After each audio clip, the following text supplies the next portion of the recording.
C'est Code meurtrier, un thriller FBI Remis Laurent, livre 2, par Caroline. Prologue. East Hampton, Long Island, 2h15 du matin. Quelle victoire! Le tableau était à la hauteur de S.S. Espérance, si ce n'était plus. Tout était si limpide, si évident pour quiconque savait ce qu'il fallait chercher. Bien sûr, seuls quelques privilégiés savaient comment bien l'apprécier. Le milliardaire Montgomery Dyson se tenait seul dans la galerie est de l'une de ses demeures, fixant sa dernière acquisition.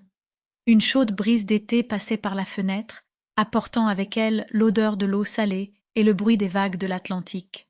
Sur les murs étaient accrochés des tableaux des plus grandes époques de la civilisation occidentale. Un délicat petit portrait de la Vierge à l'enfant, datant du XIVe siècle à Florence, dont la peinture à tempera avait conservé ses couleurs éclatantes à travers les siècles, une gravure d'Albrecht Dürer du XVe siècle, et des œuvres plus tardives de Rembrandt, Matisse et Van Gogh. Sur une table dorée à la feuille d'or qui ornait autrefois l'intérieur de Versailles, se trouvait une statue en bronze de Rodin. Dyson n'y prêtait guère d'attention. Il n'avait Dieu que pour sa dernière acquisition. Collectionneur d'art, pendant la majeure partie de ses 68 ans, il aurait renoncé à l'intégralité de sa vaste collection pour posséder le tableau qu'il contemplait. Il représentait la mort chevauchant un cheval rouge dans un ciel étoilé. La silhouette semblait énorme, occupant la majeure partie du tableau et surplombant le petit village en contrebas. Quelques lumières brillaient dans les chaumières. Un fermier, rentrant tard de ses terres, conduisait son chariot à bœufs le long d'un chemin de terre, sans se douter de la menace qui planait sur lui. Dans le coin inférieur droit du cadre se trouvait un manoir de campagne, avec des tourelles en pierre et un grand jardin.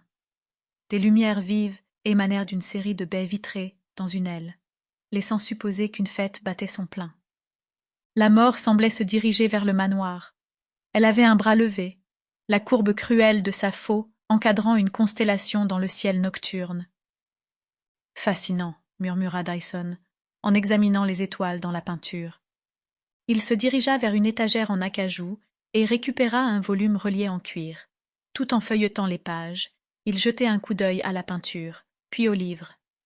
Il écarquilla les yeux. Ah, serait-ce possible? Il regarda l'illustration sur la page, puis la peinture, et de nouveau la page. Oui, on dirait bien. La porte s'ouvrit derrière lui, mais rien de plus ne se fit entendre, comme si quelqu'un hésitait avant de franchir le seuil. « Je n'ai besoin de rien, Winston, merci, » dit Dyson sans se retourner. La porte se Sample complete. Ready to continue?